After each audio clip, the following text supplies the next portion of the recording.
ഓം നമോ നാരായണായ. ഹരിപ്രിയ അസ്ട്രോവിഷൻ ചാനലിലേക്ക് എല്ലാവർക്കും സ്വാഗതം. ആദ്യമായിട്ടാണ് നമ്മുടെ വീഡിയോ കാണുന്നതെങ്കിൽ സബ്സ്ക്രൈബ് ചെയ്യുവാനും ഷെയർ ചെയ്യുവാനും മറക്കരുത്. കൂടാതെ ജാതക സംബന്ധമായിട്ട് എന്തെങ്കിലും സംശയം തോന്നുന്ന പക്ഷം എൻ്റെ ഈ വാട്സപ്പ് നമ്പറിൽ ബന്ധപ്പെട്ടോളൂ.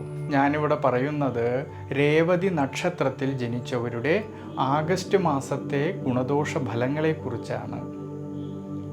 വളരെയധികം ശ്രദ്ധയോടും ഈശ്വരാനുഗ്രഹത്തോടും കൂടി മുന്നോട്ട് പോകുന്ന പക്ഷം ഗുണാനുഭവങ്ങൾക്ക് സാധ്യത കാണുന്ന സമയമാണ് ഈ ആഗസ്റ്റ് മാസത്തിൽ. മീനം രാശിയിൽ ജനിച്ചവരായിട്ടുള്ള രേവതി നക്ഷത്രക്കാരിൽ ജന്മരാശിയുടെ അധിപനായിരിക്കുന്ന സർവേശ്വരകാരകനായിട്ടുള്ള വ്യാഴം കർമാധിപനായിക്കൊണ്ട് 3-ാം ഭാവത്തിലൂടെ സഞ്ചരിക്കുന്നതിനാൽ ആരോഗ്യപരമായിട്ടും ദൈനംദിന ജീവിതത്തിലും എല്ലാം ഗുണാനുഭവങ്ങൾക്ക് സാധ്യത കാണുന്നതായിട്ടൊരു സമയമാണ്.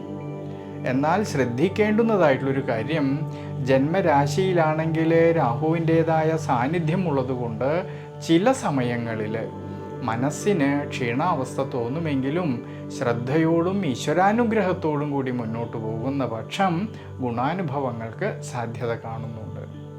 കൂടാതെ ജന്മരാശ്യാധിപനും കർമാധിപനുമായിരിക്കുന്ന ഈ വ്യാഴത്തിൻ്റെ അനുകൂല സ്ഥിതി മൂലവും വ്യാഴത്തിൻ്റെ ദൃഷ്ടിയാണെങ്കിൽ 11-ാം ഭാവമായിട്ടുള്ള ലാഭസ്ഥാനത്തേക്ക് വരുന്നതിനാലും കർമ്മസംബന്ധമായിട്ട് വളരെയധികം അനുകൂല സ്ഥിതി കാണുന്നതായിട്ടുള്ളൊരു സമയമാണ്.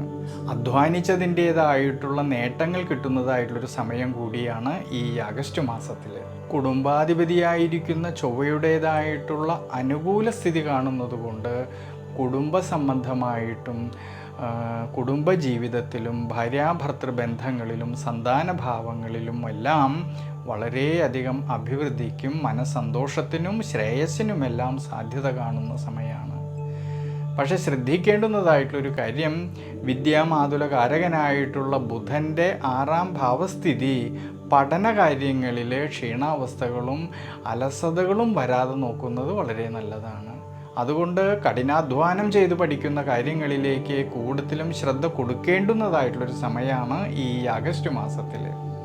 കൂടാതെ ശനീശ്വരൻ്റേതായിട്ടുള്ള വ്യയസ്ഥാനസ്ഥിതിയും സാമ്പത്തിക സ്ഥിതിയിൽ ചാഞ്ചാട്ടം വരാതെ നോക്കുന്നത് വളരെ നല്ലതാണ്. അതുകൊണ്ട് കഴിവതും അനാവശ്യമായിട്ട് വരുന്നതായിട്ടുള്ള പാഴ്ചിലവുകളെ നിയന്ത്രിച്ച് മുന്നോട്ട് പോകുന്നത് ഈ സമയത്ത് വളരെ ഉചിതമായിട്ട് കാണുന്നുണ്ട്.